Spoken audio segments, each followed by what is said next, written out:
Imagine you just had lunch in Dombås, Norway, and despite that it's 15 minutes to noon, the sun is still struggling to get over the horizon. You ate at a place that serves traditional food, pizza and alcohol, which tells you two things. They've been here a long time and they've stopped caring what people think. Two locals follow you outside.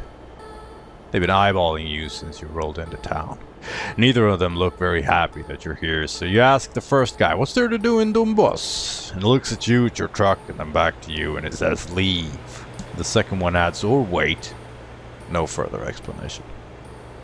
You ask if people live here or just pass through. Both. One of them says, neither. The other says. And they seem satisfied with that. You tell them you're heading to Ålesund for the next job. One of them shrugs and says, good. Road goes that way, pointing vaguely west. The other one nods, like this information has now completed his involvement in your life. So that's Dombås. Done with you. And it's time to go. Nothing good is going to come out of this exchange, which, judging by their expression, is exactly what these two bozos wanted. But hey, at least you tried. Just like you tried these Truck Sim Diaries. And in this video series, I record my Euro Truck Simulator 2 gameplay, and I use it as a backdrop for my unscripted thoughts on what's going on in my life and the world around me. Sometimes I will have a lot to say, sometimes I will just comment on the gameplay, and sometimes I'll just be quiet. Either way, I'm glad you're here. So let's take a last look at Dombås and just keep going. This doesn't strike me as the place you stay, it just strikes me as the place you roll through. But who knows?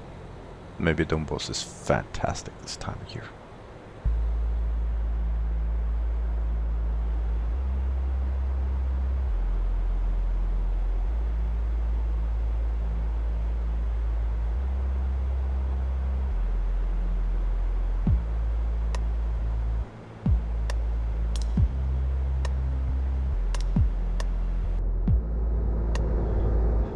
And speaking of this time of year, we are still doing the Truck Sim Diaries Cruising Nordic Horizons event.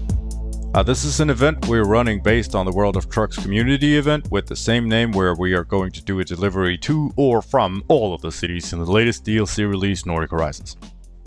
Right now, like I said, we're in Dombås, heading to Ålesund to pick up the cargo for the next job, and just kind of take it from there. And another note on the gameplay here. As you could see outside, I am running a modded game to reflect the real world weather where I live in Sweden. Also, I've set the game to match the date of recording, which will have an impact on the daylight hours, especially in the north. And this is to give you the real immersive experience and to let you know what kind of environment I'm coming from at the time of recording. Let's continue. Objective is Ålesund. Ready to roll. We're ready to roll.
And we are in day 2 of the year 2026.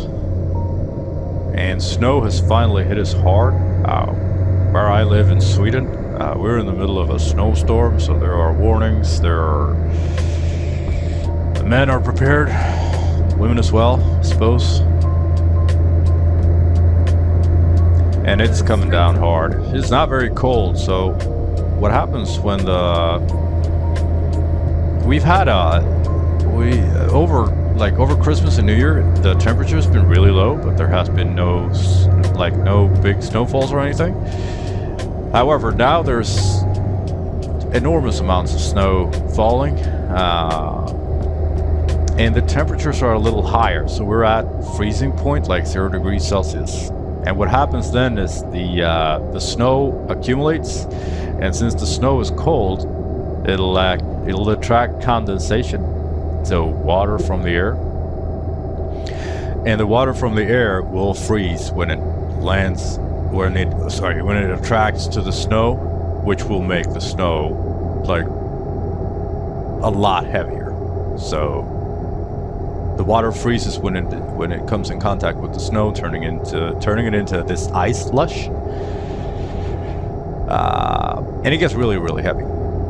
If it keeps going, like there are problems with like roofs caving in, stuff like that.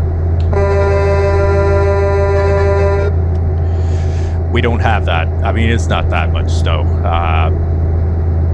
and you would think that the building standards would be up to par with the snow that is coming down, but you know how everyone is trying to make a buck and save some, so they build cheap. It was a long time ago a modern building caved though, and the recent years that I can remember, it's all been like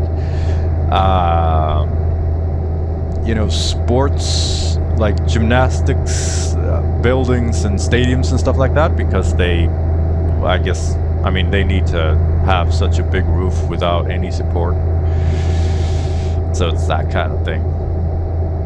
For the everyday man, the heavy snow becomes a problem when you need to shovel it. Because it, like I said, it's very heavy. So clearing it out of the driveway, out of the yard, out of whatever you need to clear it is, it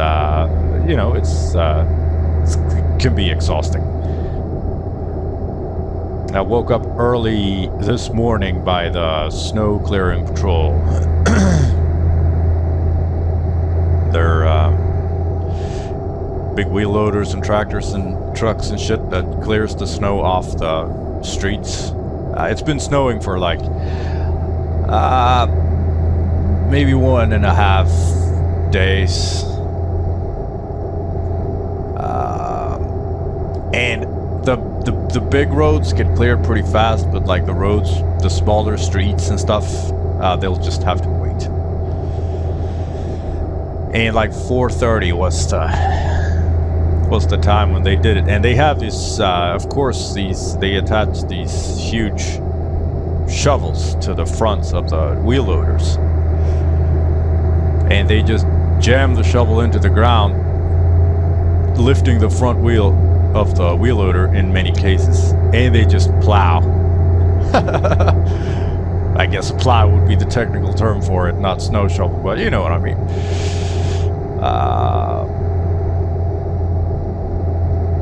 And this is not without making noise, so they wake everyone up. Thankfully, I think for the most part, kids slept through it.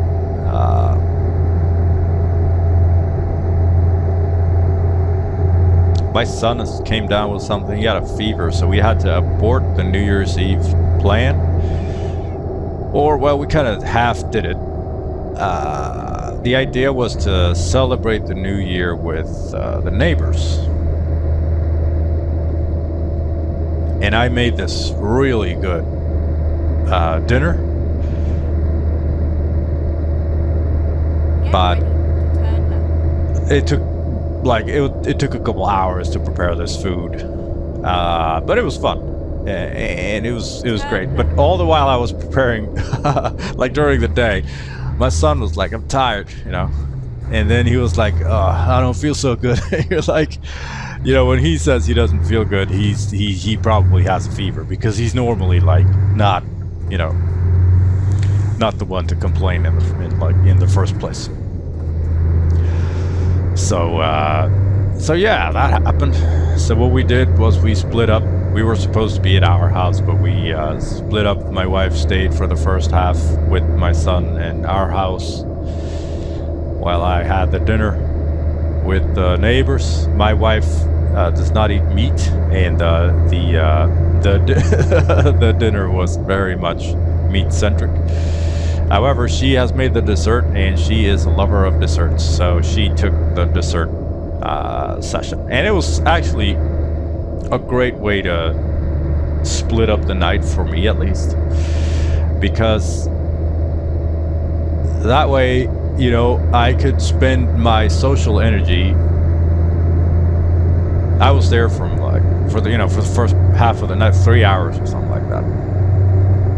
And then, you know, after those 3 hours, it becomes a bit of a grind to make it through, you know, the entire night up until midnight.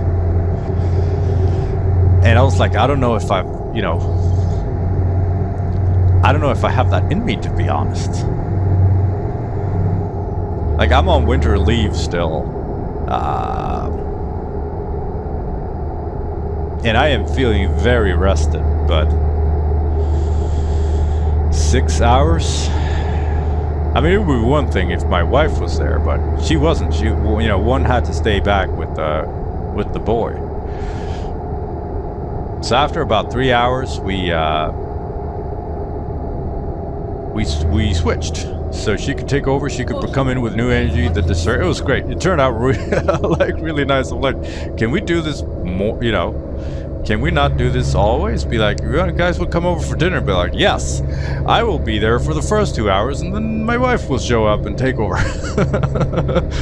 Maybe I should just limit. You know, normally you just limit yourself to 2 or 3 hours, which is a lot, but. Yeah. Please mind the speed. No, it turned out really well, because then I was home by 9 o'clock, maybe even earlier, 8:30 something. And I got to just chill for the entire night. I played some video games with a very close friend of mine. It was best New Year's Eve I could ask for. And then I woke my little feverish son up by midnight to wish him a happy new year. Look at the fireworks. He was all feverish and confused. Be like, wow. But it was great. It was a great night.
here we are in Ålesund.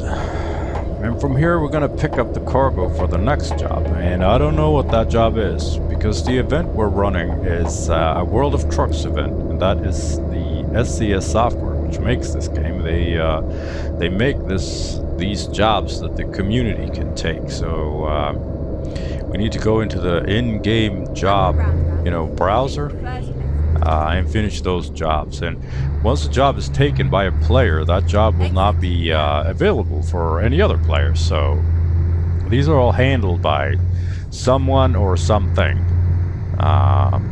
And the event that SCS software is running, that's called Cruising Nordic Horizons event. In that event,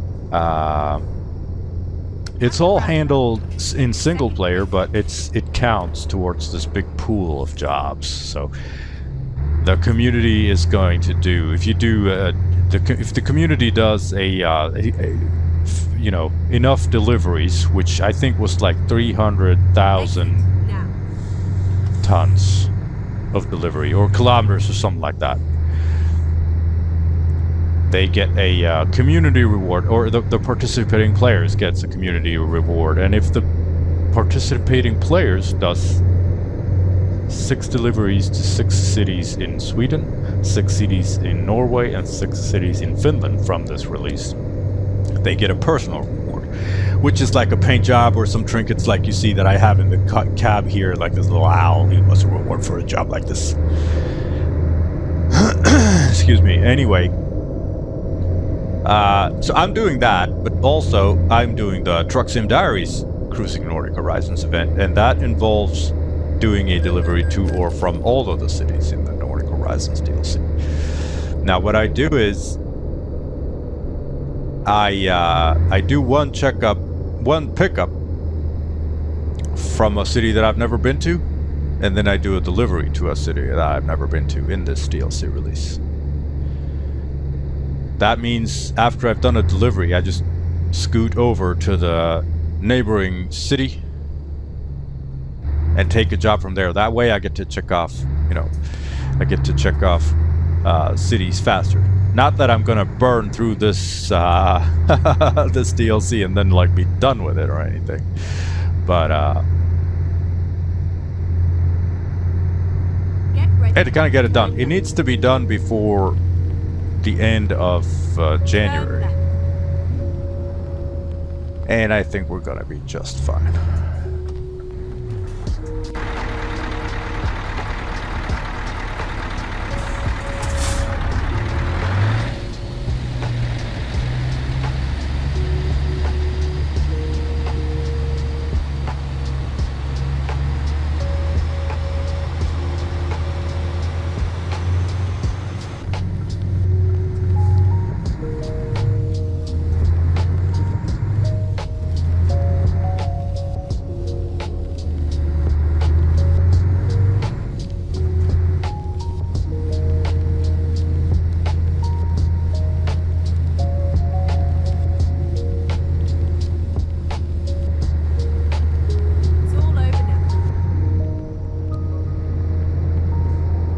This looks like a nice place.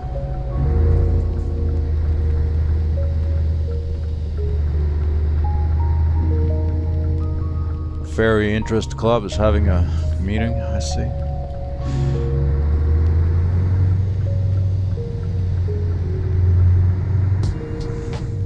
Fucking weird to be interested in just large vehicles of transportation like that. I've never understood it.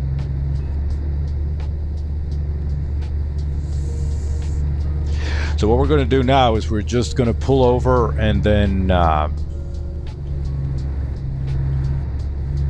look at what jobs are available in the jobs browser, I guess. I don't know what it is with a city. You know how some cities just, you visit a place and there's just something about it that you like, or something about it that you dislike, and it's hard to put your finger on it. Like, I don't know how to explain it, but there's something about this that just resonates well with me, and there's something about Dombås that we just left that does not resonate very well with me. Excuse me. I don't know what it is. Like, I don't know if it's these buildings that are in view now, if it's that, you know, fish and chips, but I don't know what it is. There's something about it. Anyway, let's take a look at the jobs. All right, one of the requirements for these jobs is that it needs to be over 150 kilometers of length. So we need it to be, we're going to do a pickup from Ålesund. So we've got that checked off. But we need to find a place that we haven't visited already. And it needs to be at least 150 kilometers. So Dombås, obviously we're not taking it to Oslo. We have not checked, Östersund is a viable target. Borlänge we already have. We don't have Gävle. Västerås is not viable. We don't have Skellefteå either. And then it's Gdansk, Lyon, Sevilla. Those are not off. So either it's Östersund for short, or Skellefteå for long.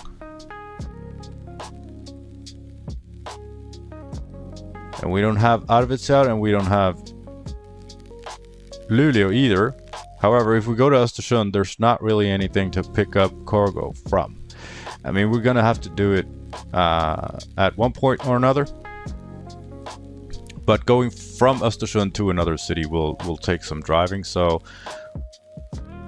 let's set us up for a good success here. We'll do the articulated hauler Volvo A25G from Ålesund to Skellefteå. Truck's ready. We're ready. Okay. There we go.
let's check off Ålesund. Load this cargo. Cargo's loaded. 1,132 kilometers to go. Time to get the job done. Hey, it's time to get the job done.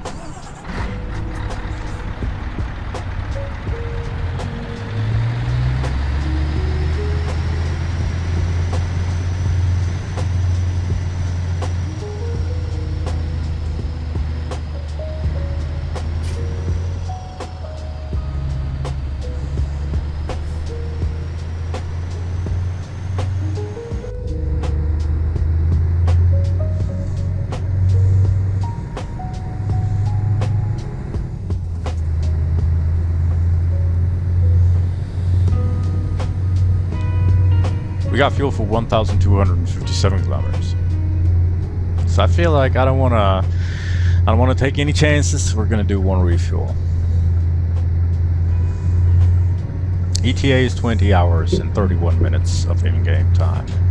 That would equal estimated 1 hour and 4 minutes of real-world driving. Need to rest in 8 hours and 26 minutes of in-game time. And seeing how in-game time is 10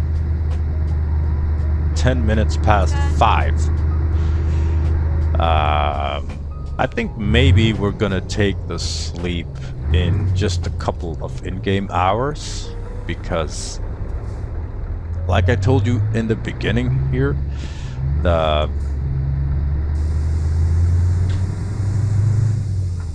I've set the game in-game time to match the date and time of recording, which is just after New Year, and that means that daylight hours are very few and very far between, so the nights are very long, and it's very dark. And one could argue that that is not the best way to fully appreciate the new DLC, but I would argue against that. This is what it's like. This is what it really looks like to live here and drive here. And Ready to turn left. we're not about fast content here. Turn left. So this we're not gonna burn through the Nordic Horizons DLC. We're gonna let everything take its time. When this is done, we're gonna dig into contracts up in this region, and we're gonna stay in it for the long run.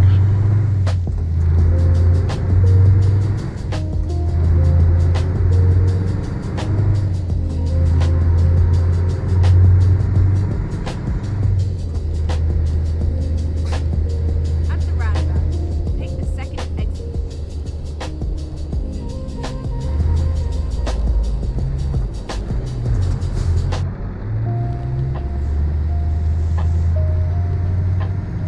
Exit now.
And my real personal trial starts now.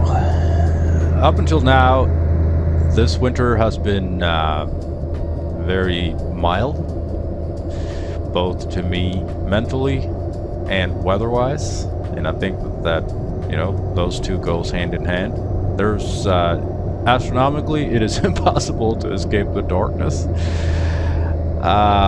But personally, for me, the darkness has never been a huge problem. What is a huge problem for me is the cold and the snow. Like, snow is fun when you're a kid and you don't have you don't have any responsibilities. But as an adult, it gets you know, it gets a bit much. It's something you need to take into account, but you rarely fully do. I work as an electrician, so I do work outside from time to time, and doing work outside when it's snowing and cold, it's very taxing, both mentally and physically. Well, I suppose because it's physically taxing, it is also mentally taxing. And the reason for this is that, like, there is, of course, you know, we live in a society where, you know, profit comes first. So Please mind the speed limit. in the best of worlds, it will be perfectly possible to say no to jobs because, like, in a perfect world, we will be able to say no, and adapt, like take breaks, go inside, get work, but like we can't, you know, on the day-to-day work. You know, maybe I could be like, or I wish I could be like, well, no, it's too cold, I can't do it, but unfortunately that's just not how the world works. Sometimes you gotta do the hard things even though they're hard.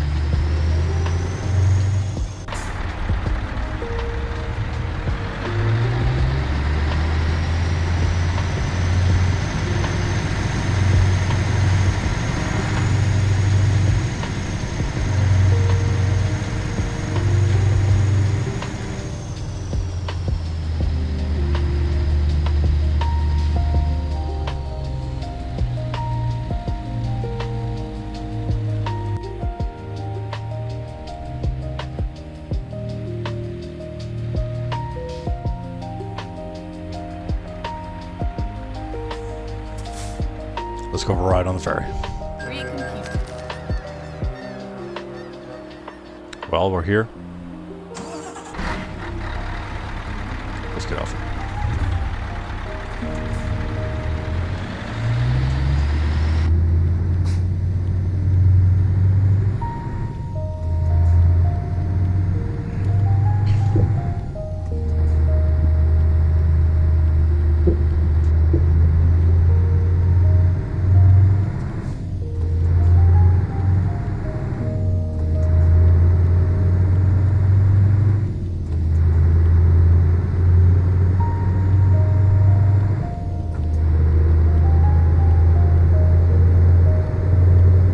This mini vacation that I'm on now, it has been has been really good to me, and good for me. Turn right. I've had proper time to relax. I've had, well, of course it sucks that my son's got a fever, but normally he bounces back. And just between you and me, it's not the worst thing in the world to take care of a child that has a fever, because you feel very needed, and also they don't need as much, because they fall asleep, and then you kind of, you know, you have to just chill out. But for their sake, of course, it's better when, you know, they can just fuck around and do their thing. Which they have been, so everyone has been enjoying this. The whole family has been enjoying this a lot. I do feel ready for the everyday, because I can tell, like, I feel in my body that, you know, I'm not as active. I still do my, you know, I still do my workouts as normal, but, you know, I don't at work, I move like all the time. It is constant, you know, up and down ladders with heavy tools, 10 to 15 steps a day, kind of. You know, it's very active. And now, you know, I just been sitting here and just, you know, not doing anything really taxing. And yeah, I can feel that it's time to, you know, this has been nice. And I got a couple more days still, but I feel like I'm ready to, you know, I do feel that I am ready to get back to normal, because this is obviously not normal.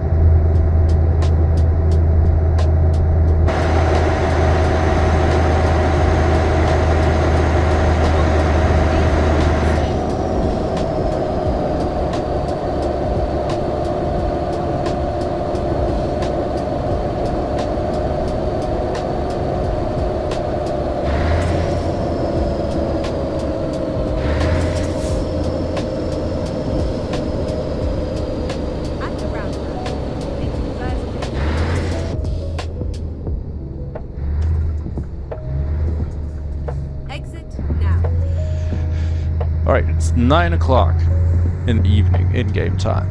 We're gonna do a vehicle inspection. That's usually just pulled up on vehicle scales. We're gonna see if we can find it. And then, I figured we, while we're here, we can get some nice rest to hopefully get, just the few daylight hours that will be this day. Maybe we can get to enjoy those.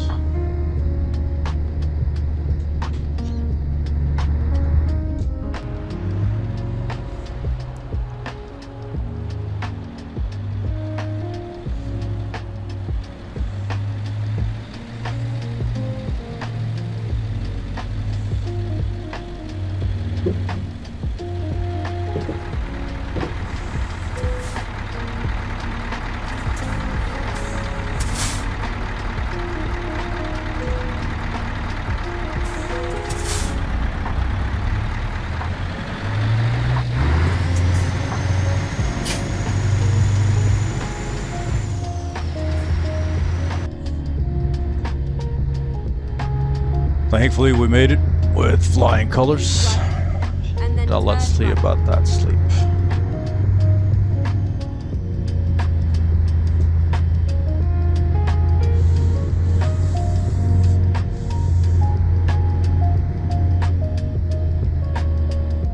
Turn right.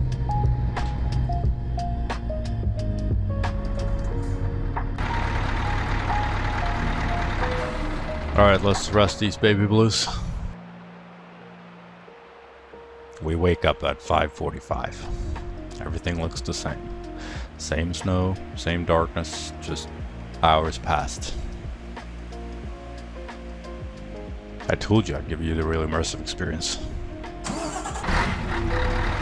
Let's get back to it.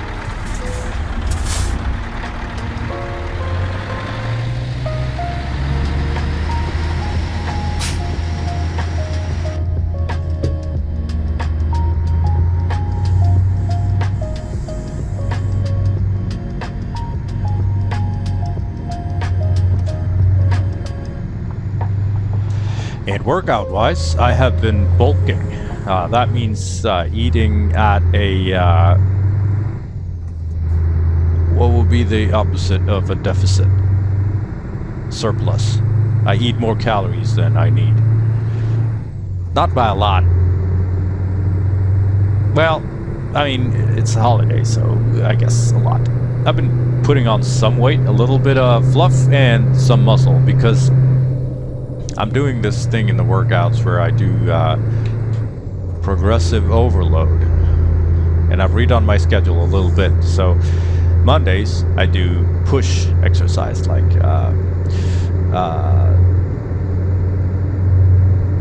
oh, what the fuck's it called?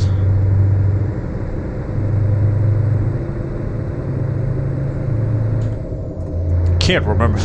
I don't remember any of the exercises, what they're called. When you on a bench press, a dumbbell press, push-ups, that kind of those kind of exercises. And then Tuesdays, I do pull, which would be curls and those kinds of things. And then Wednesday I rest. Thursday is leg day, so Thursday is the worst day of the year. And then Friday is also rest. And then Saturday I do a full body workout with a little bit lighter weights. And then come Monday again, I add weights, so I lift a little bit heavier than I did last time, and a little bit or more repetitions than I did last time. So I constantly increase the difficulty or the how hard it is, or the weights.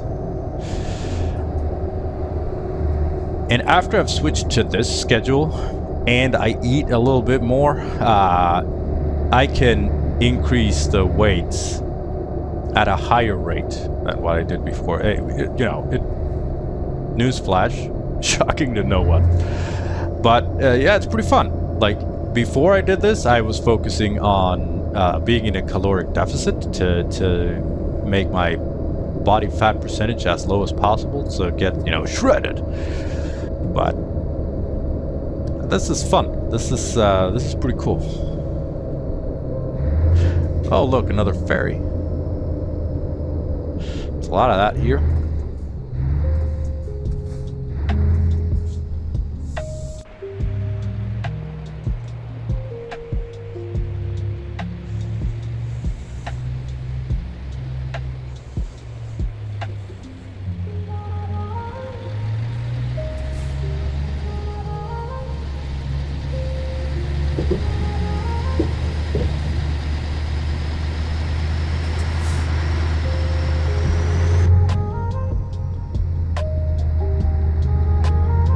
And yeah, a lot of this muscle is a lot of this weight is muscle. Some of it is fluff too, because I can tell that, well, I'm a little softer, but I can always lose that.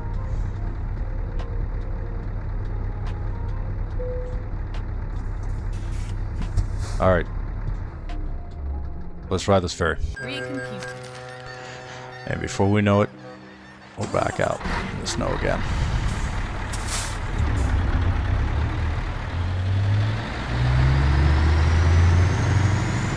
I've always enjoyed these kinds of open ferries. They're quite common in both Norway and Sweden. And Finland too, I assume. Normally they're for shorter crossings. It is a lot cheaper to have ferries go back and forth than to build a bridge. Well, most of the times the ferry ride is free. It just is what it is. It's the only way to get people, because both Norway and Sweden, we in these countries the freedom of movement is very important, and it's a high priority from the state and individuals. Please mind the speed. We have the right to roam, which means that you can spend time in nature anywhere. You don't need the landowner's permit. You can pitch a tent and sleep for a night or two anywhere you want. You don't need the landowner's permit. Of course, some responsibilities come with it. You need to take care of the environment you're in. You're not allowed to, chop down trees or break branches or, disturb the wildlife or anything like that. But there's no trespassing.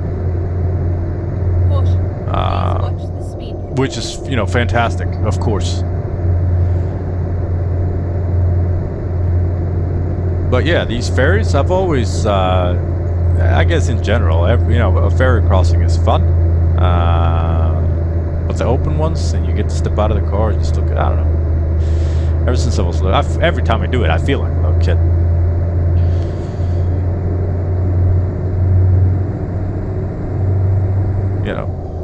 On the road. Or on a boat, rather. And they can be in tiny little locations where you didn't think, cover your ears, honey.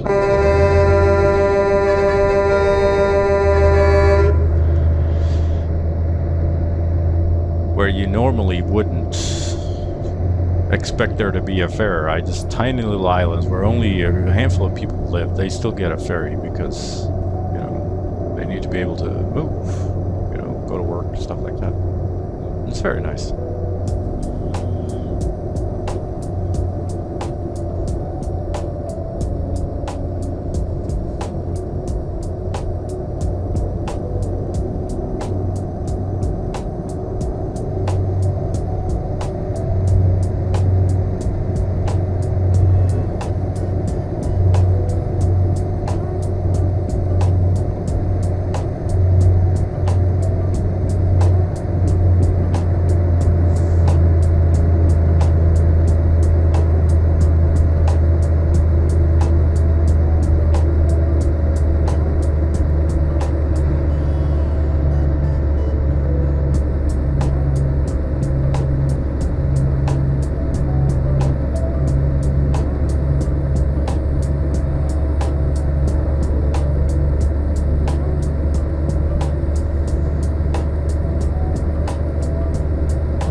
And this is daylight.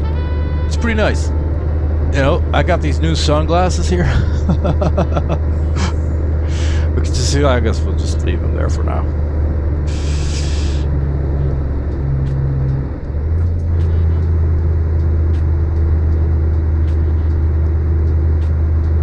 You know, with days shorter, like with these kind of short days, it's not just that the day is very short, it's that the sun doesn't get very high up above the horizon.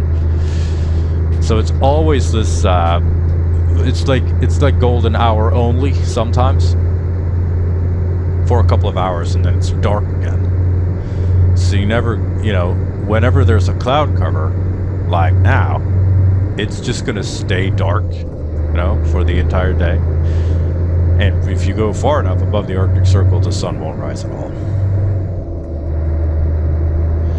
Yeah, I got to talking with my father-in-law. I was born in the north, so he kind of expects me to be the spokesperson for everything northern.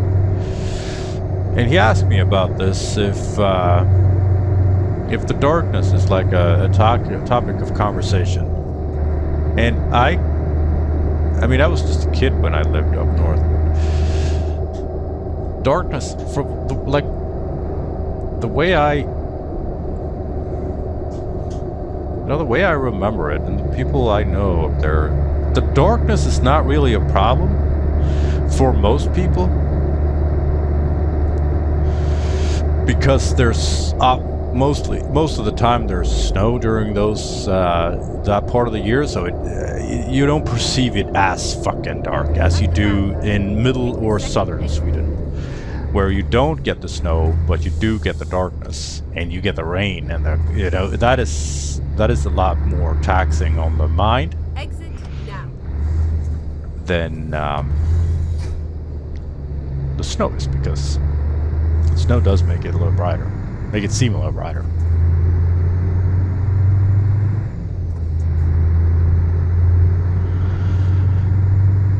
Or at least from what I remember, but like I said, I was just a kid when I moved out of there, so.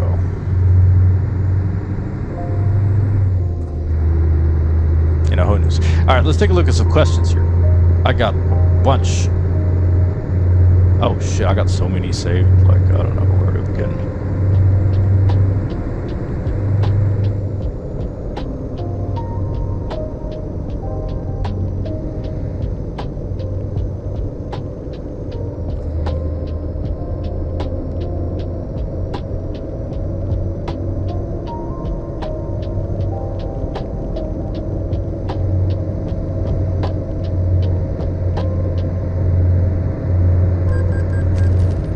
Give me a minute while I sort these out.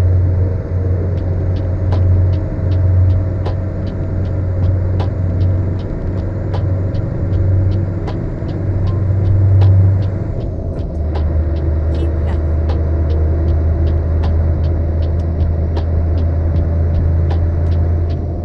Here's the hard one that I don't know how to answer. But we should be able to make it through this one together. What helps you stay focused on your own path instead of comparing yourself to others? And I know that this is a widespread issue among a lot of people, but it is not for me. But I figured maybe I can think of a way to formulate this. And I don't know why. I don't compare myself to others ever. And some of it is probably because of tragic reasons, and some of it is probably because of autistic reasons. Autism is a spectrum. I think I might be on it on a couple a couple places, to no one's surprise. Highly functional, of course. No, I'm kidding. I'm not going to self-diagnose, but I wouldn't be surprised. Anyway, what I'm trying to get to here is that I feel like I am so very different from most people that normal things have never really been an option for me. Like it's available to everyone else, but it's not available to me. And sometimes that's, of course, you know, that's, of course, I mean, it's a little bleak outlook, you know? Like, the normal life is not for me, I get something else. But I feel like if I own it, which I feel like I do too, for the most part at least, you know, it's a strength, because when I see people struggling with this normal bullshit, just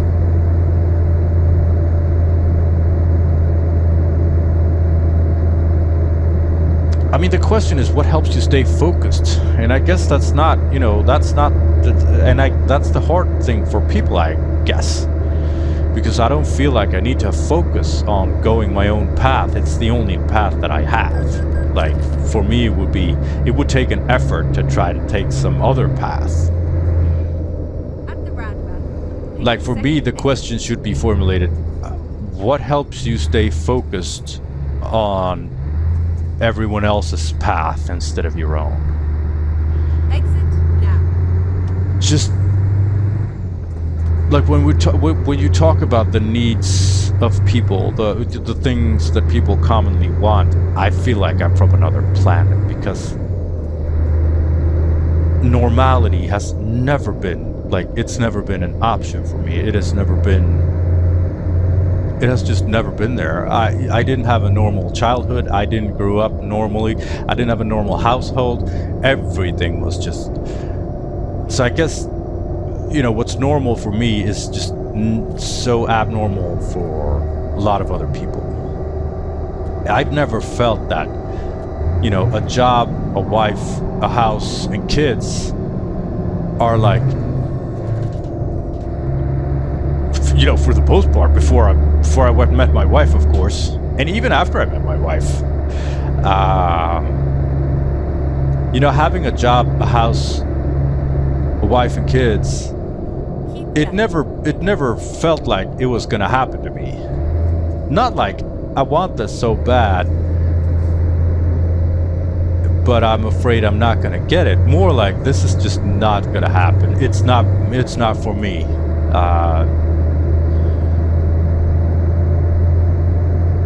For the longest time, my wife, I was convinced that I wasn't gonna have kids at all.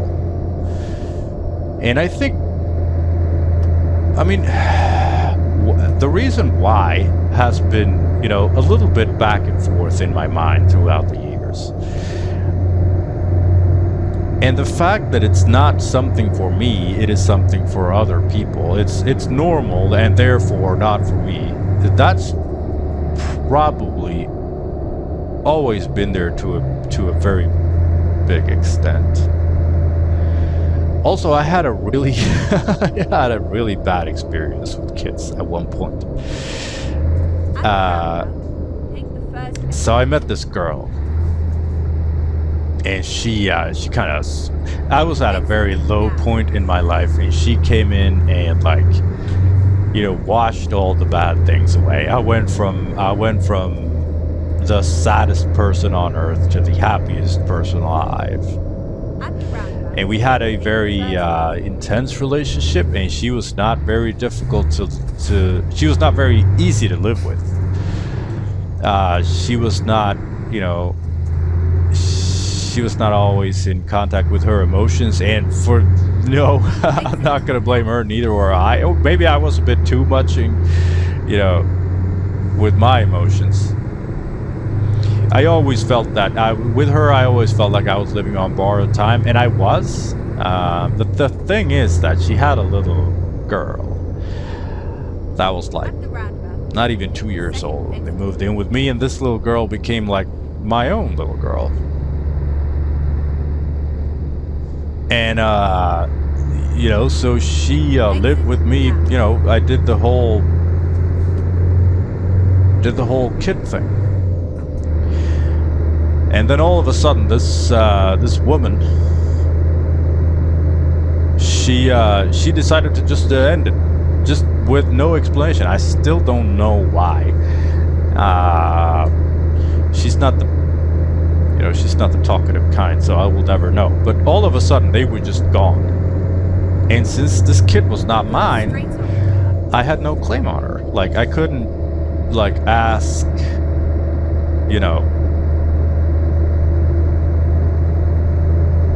I couldn't ask to spend time with her and go pick her up or, do whatever.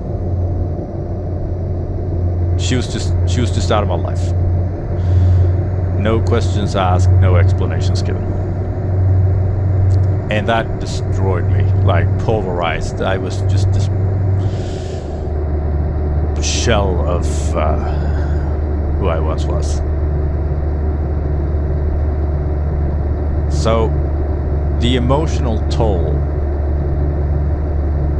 losing a child like that took on me, kind of put me off the idea of having kids of my own, because what if something happens, stuff like that.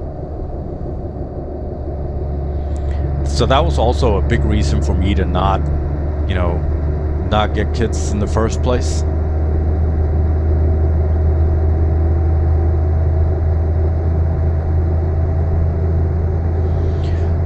But when she was like,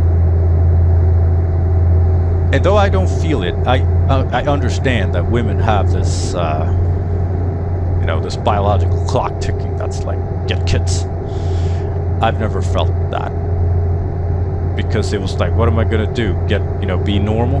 Have kids? And I still feel that. Like, whenever I'm doing kid stuff, when I'm taking them to practice and especially at like kindergarten stuff, when people were like so focused on babies. I was like, what the fuck am I doing here? Like, I'm not saying I don't feel like a father to my kids, because I very, very much do. And I think I'm doing an okay job with them and by them. But I've always felt like a fucking outsider. Like when they're like, aren't kids fantastic? And I'm like, my kids are fantastic, but your kids are fucking... I've just never felt that. Like, it looks like it comes so natural to people to be like adults. And I'm like, dude, I'm on borrowed time. I'm not even supposed to be here.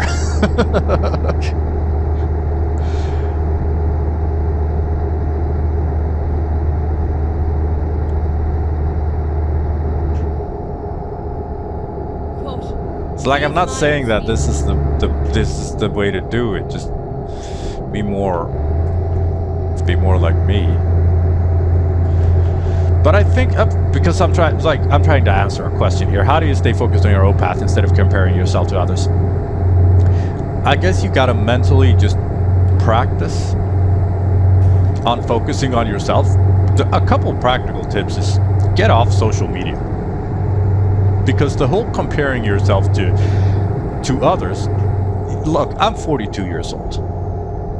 And I've seen the comparison life. And it's always been there, way before the internet. It has always been like, my friend has this, and therefore I want something better, or the same, or my neighbor has a nice car. But that stuff, that's normal, I suppose. But then social media steps in, and it's like, it's just out of control. If you are still on social media, you are torturing yourself for nothing. Get off. Just uninstall. Leave it. It'll feel horrific and weird. Being without it, but you will come out much better on the other side. Because social media is like one of the cornerstones of the social media algorithms is keeping you dissatisfied with what you have, showing you what you could have had instead. And just don't apply to that principle. Don't buy into that.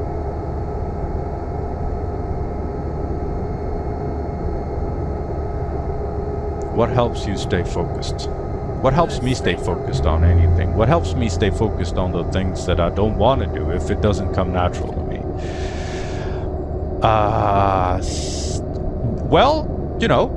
What doesn't come natural to me is parenting stuff. I feel like it's a little unfair to phrase it like that, but because I like I said, I think I'm doing okay as a parent. But just general adulting things doesn't come natural to me. So what helps me stay focused in that kind of situation? And I think of myself like a character in a video game or something. Like, how you play a game and you pick a career or something that's not natural to you, and you try to do the best from that perspective. Think of it like that. Think of it like you're doing this for a reason that you're not getting the rewards from right away.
today's the first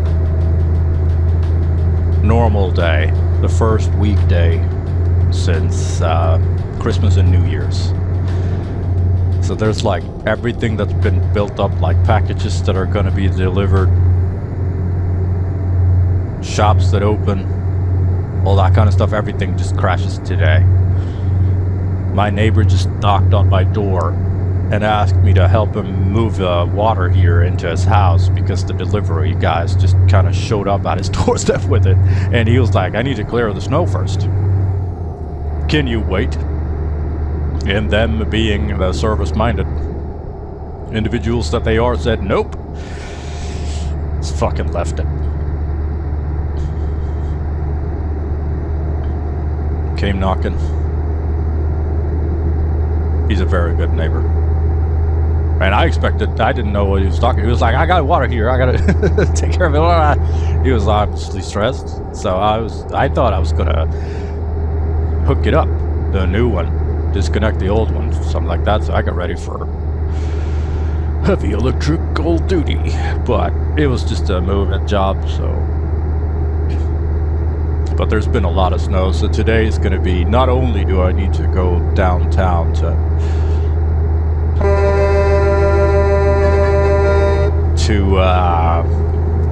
resupply, I need to do some snow shoveling.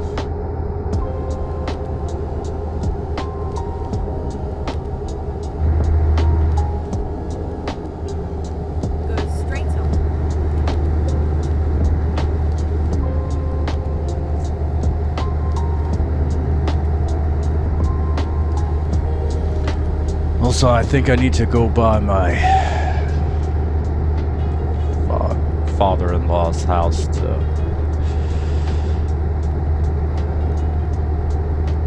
install a ground fault safety switch because they don't have one, and he asked me. And I need to do it because otherwise he's going to attempt to do it himself, and he doesn't know shit about electricity.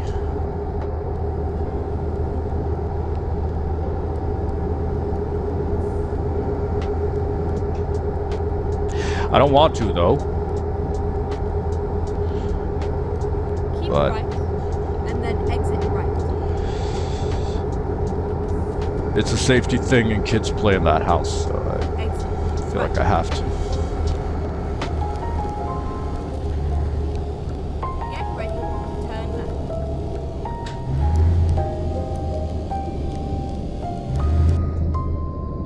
Turn left.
Alright, here's another question. It is kind of related to the last topic.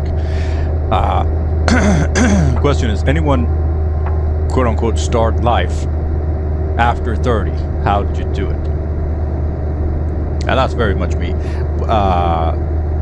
Before I had kids, I was this kid myself, you could say.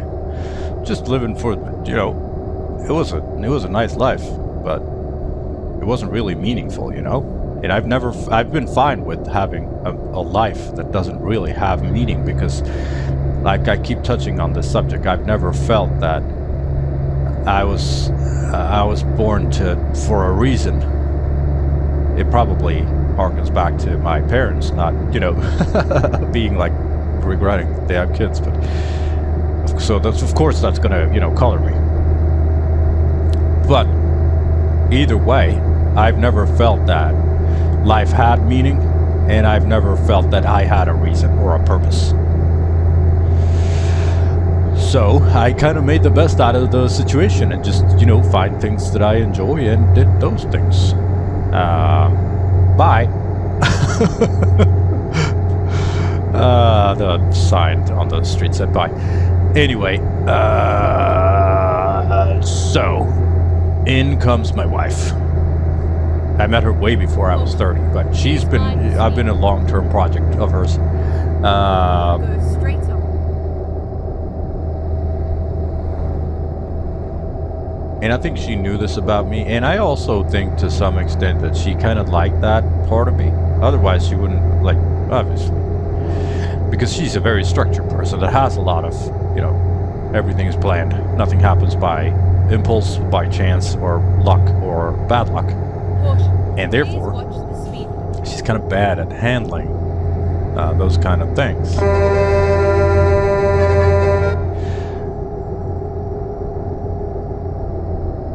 And in I come. Caution. Please mind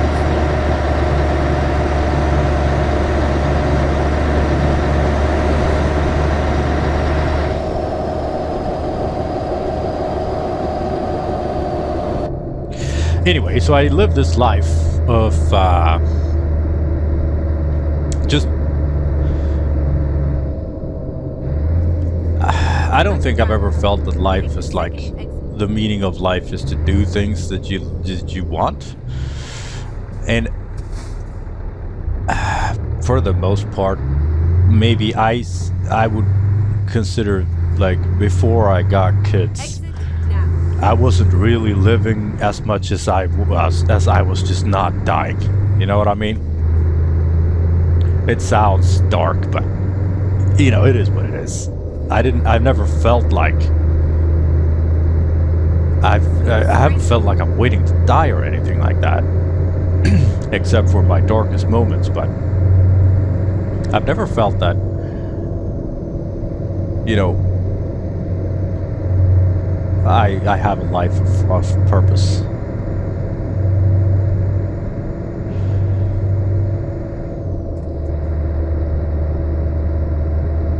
But then these kids come around and obviously everything changes. Because now all of a sudden I very much have a very clear purpose. And it is more than just, you know, practically take care of the kids. I need to be there for them. I need to be their emotional support, their beacon in life, a cornerstone, you know, something to base their personalities and their mentality of. I need to be a reference point, you know.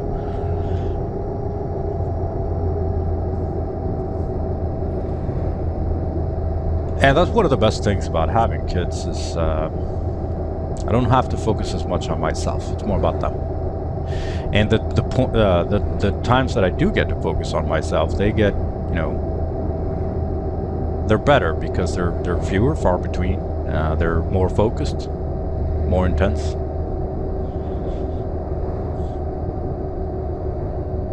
So getting back to the question here, that was, how do you do it? You know, people who started life after 30, how'd you do it? And if you're in that situation, you don't have to get kids to kind of start life, start living, you know, normally. Start living a life of purpose. You don't need kids for that. It was a wake-up call for me, but that is not a requirement. What you need to do is, you need to do 2 adult things a day.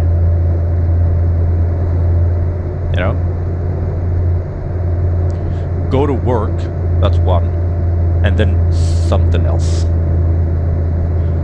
Pay one bill. Instead of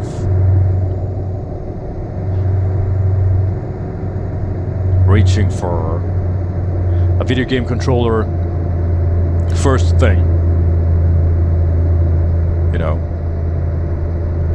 Get ready to turn right.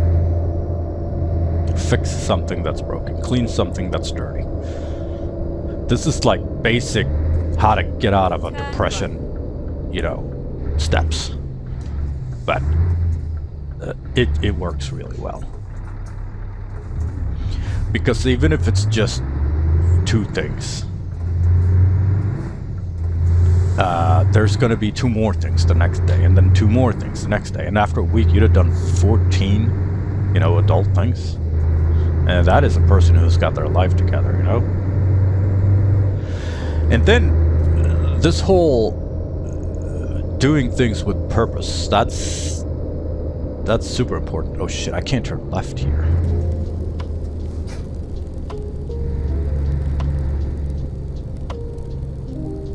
But I can turn left here, right? Yeah, I can turn left here.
We need to find a place to rest.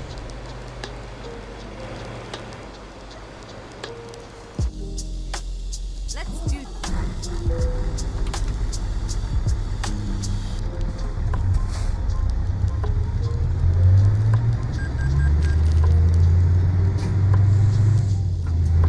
Reroute.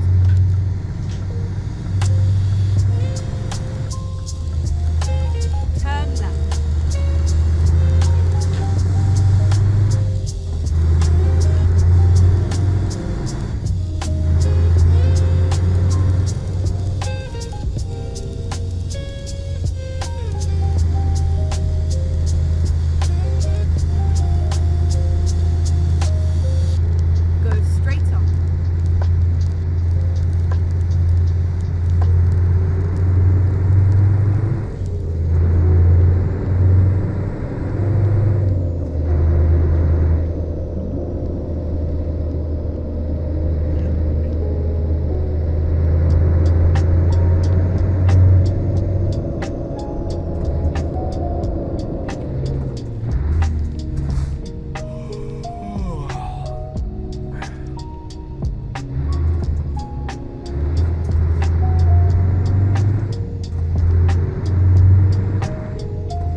let's get some of this rest.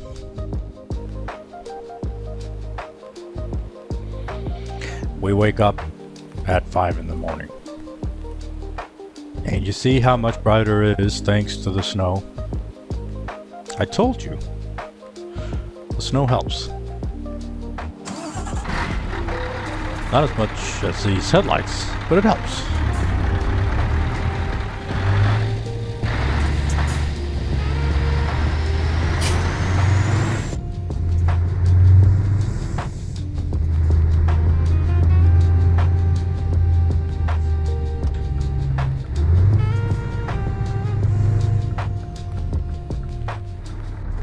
We got 280 kilometers left to go. ETA is in-game time 5 hours and 10 minutes. That equals about 15 minutes of real-world driving.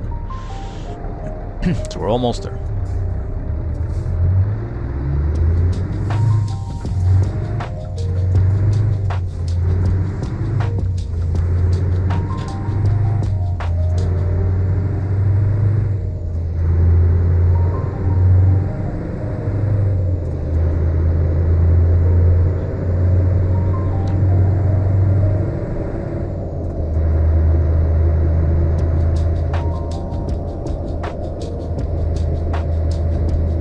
Let's take one more question. Straight guys, what is your reaction when a man flirts with you? And I'm pretty much straight. Not all the way straight, but pretty much, for the most part. And just like any man, I am starved for attention. So, rarely do people ever flirt with me. But the occasional man does. I get very flattered, of course. I don't flirt back because that'd be sending the wrong signals, I think, to the poor guy. Wouldn't want to lead him on, you know. But it is nothing but flattering. I think I feel the same way if when a man flirts with me like I do when a woman flirts with me. It is nothing that I will. It is nothing that I will, you know, feed off of or into, but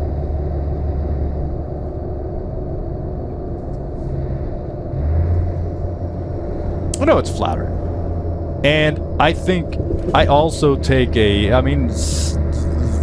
think it's happened to me like twice or thrice. And every time the guy has been obviously nervous, you know?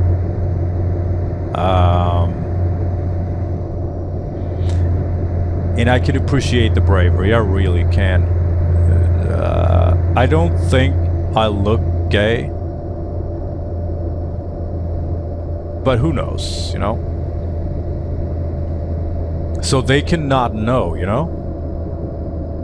So they're not only risking, you know, to be turned down, they're risking a lot more, you know?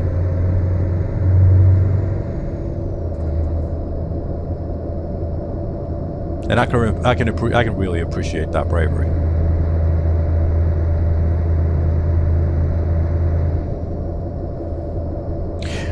And speaking of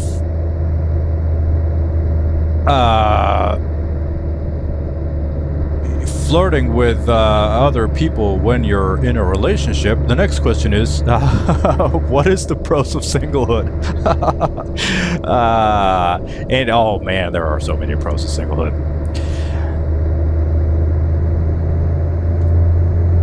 But as a man married in a happy marriage,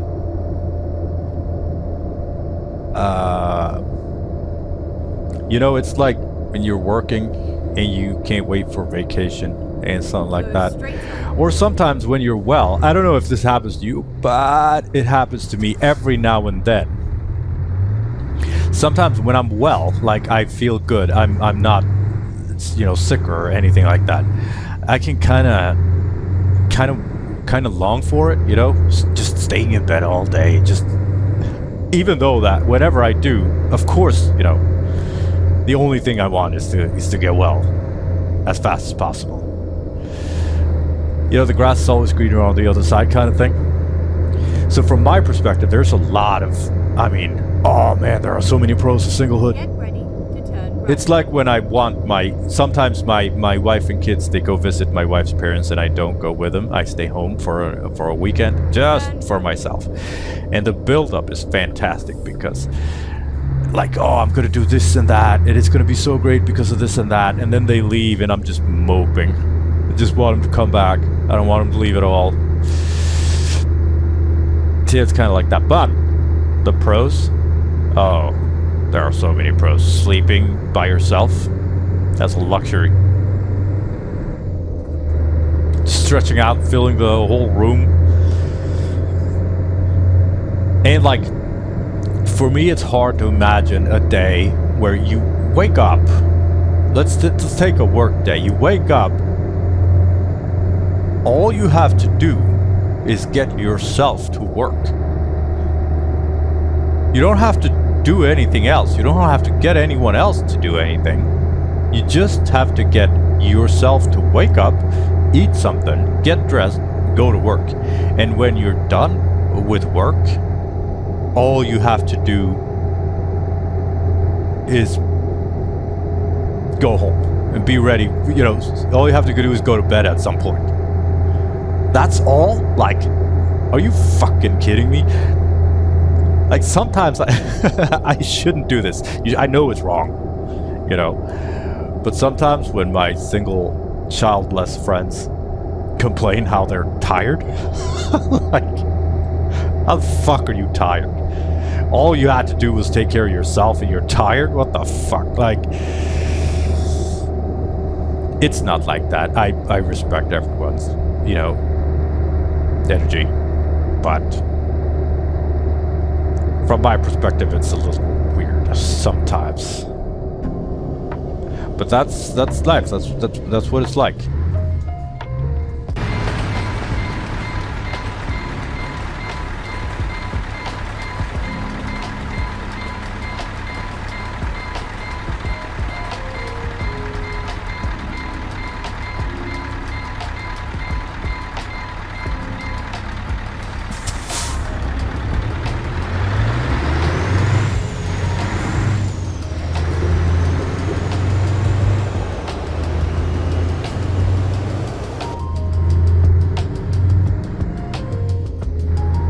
But it's just hard to imagine getting off work at 3 o'clock. See, I get off work at 3 o'clock. And I don't have, the only thing I need to do is make sure that I'm at work at 7 o'clock the day after. I need to be in bed by 9:30. If I don't have to do anything other than get myself ready and go to work, I could stay up to 10:30. Or sorry, 9:30. 10:30 would be pushing it. I could stay up longer and just wake up the day after and fucking stretch. Like, what is this joke life?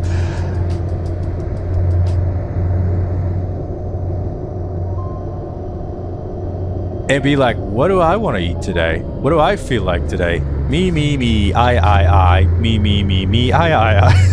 I'm sorry, but I don't want to sound disrespectful. But, man, what a fantasy life to live. Of course it's not like this. Of course it's not like this. Because having all that time, sit around thinking, why I'm alone? If you, I mean, a lot of people do that. I know I would do that. I'd be fucking miserable. I feel very, like I've just been talking about this almost this entire session. This life that just fell into my lap, it is very, very good for me. I get to focus a lot less on myself, which for me is not very productive. I get to focus on these other humans.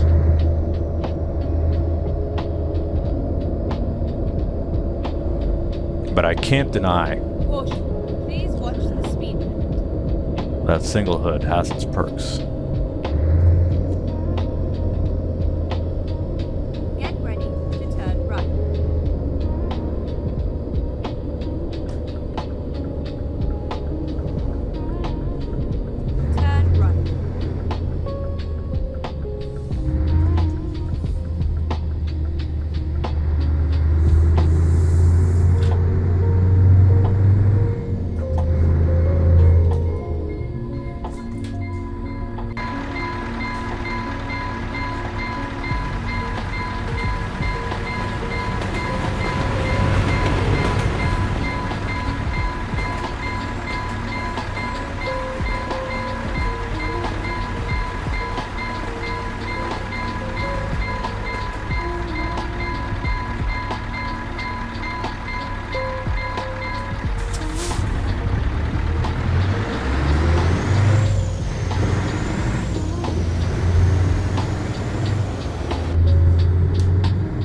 All right, let's do another question.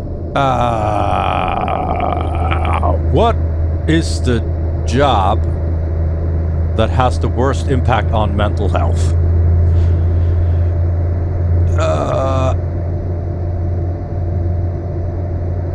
Oh, I got no clue.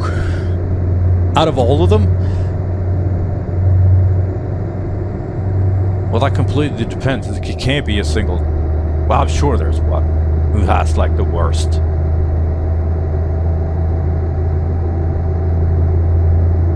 I don't know.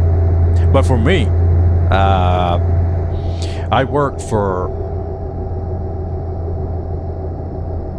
a couple of psychopaths. Go straight on. That was my worst.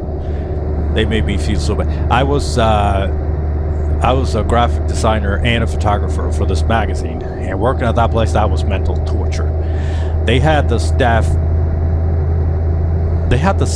like in the break room when the management wasn't there. The staff was like afraid to speak up about the conditions because they thought that that management had microphones in the fucking break room. And you know, maybe, I don't fucking know, maybe they didn't. That was hard. That was hard for me, and for like multiple reasons. One, because of their, you know, it wasn't one thing that was like, this is the big issue. It was just that, you know, it was a death from 1,000 cuts. From how they spoke to you to how they, you know, how they treated everyone who worked there differently. Everyone got, you know, different pay, different amounts of respect. They could position them, like they could redecorate the office and position themselves behind, you know, position their own desks behind your desks, and you facing away from them so they could see your screen at all times. Like, I'm not going to do anything inappropriate, but that is not a healthy environment to work in. Thankfully, I got out of that. The work could have been good, but they just ruined everything. And now every time I drive past that place, I get like chills. So not only because of that, but for me, just going to the same place, you know, every day.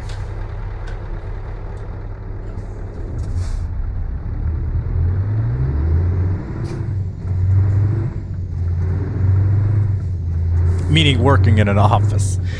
I have to be in that place at the same time every day between 8 and 5. That for me does not work at all. I need to be able to plan my days. I need to be able to be flexible. And I need the variation of just physically being in a different place. Preferably every day, but like, it's, you know, every once in a while. I don't want to go many days, you know, in the same place. Exit now. I need more variation than that. Go straight on.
This is extremely difficult. See, I don't want to stick my head out in the snow because I think it's cold. It looks cold. So I'm going to try to do this with mirrors only, and I need to reverse it. You see in the mirror there, the offload position is right around the corner, so I need to back this around the corner. And what I have to help me is the mirrors, of course, but it's all, you know, snow.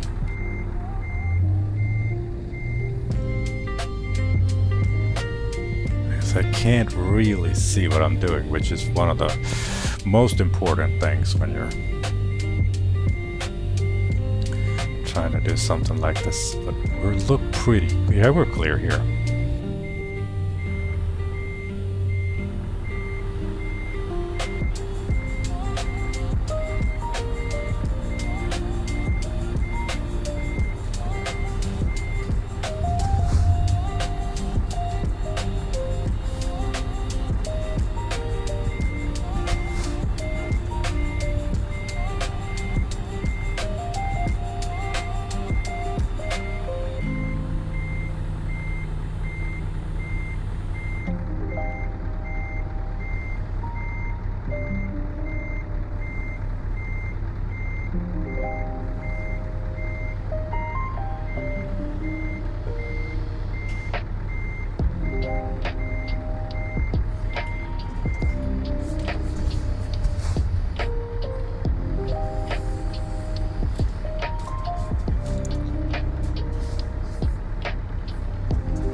Oops.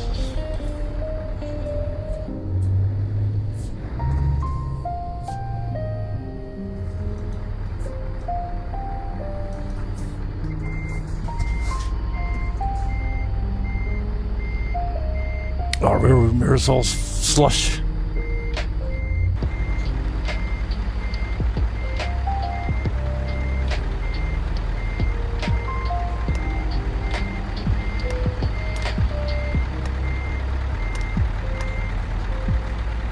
That's it. We're checking off Skellefteå.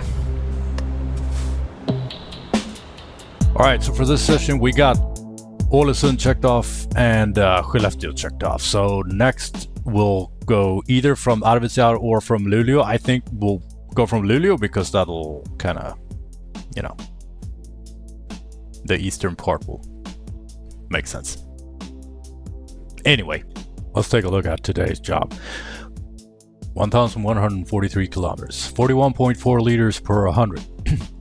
Fuel economy wise, not very good, but we were in Norway, so the ups and downs are gonna go up and down. And plus, we were carrying a little bit, so, you know, it's okay. It's a bit much, you know, but yeah. No damage for 1 hour and 24 minutes of driving from Ålesund to Skellefteå. Articulated hauler Volvo A25G for 25 tons. Planned was 1,114, real was 1,143. So these have been kind of on point. That's good. We had transport, tollgate. Rev income was 54,174. Taxes 8,126. Other cost 102. Fuel cost was 822. You see how there's no fines? All right, good. Revenue was 45,123 credits. 4.5 stars out of 5. 5 out of 5 for damage, 4 out of 5 for distance, 5 out of 5 for fines, 4 out of 5 for 4.5 out of 5 for fuel economy, 4 out of 5 for bass. So we're getting close to a 5 out of 5 rating. We need to go longer. Let's see, distance was 4 out of 5 and went for 1,143. So I think 1,500 and up could be good for distance. Fines, of course, damage, of course. Fuel economy 4 out of 5 stars. So if we pick a job, we need to pick a job that takes us longer. We should go like a job from here in Skellefteå along the E4. That's a nice road to take down into Europe, in Germany, with like long stretches of highways. I think that can get our fuel economy to 5 out of 5 stars, even though we're carrying something that's above, I think, maybe 30 tons. Could it possibly be that? You see how we got 4 out of 5 stars for mass for this one, and this was 25 tons. So we're getting closer to a 5-star rating for mass. I want to get a 5 out of 5 rating with 5 out of 5 on everything. This job was 449 hardcore points. I'm pretty happy with it. It's good. No fines. It's good. But fines or no fines, I'm very happy that you took the time with this. Thank you so much. I really do appreciate it. And take care of yourself. You are important, and you need to last for a long time. Bye.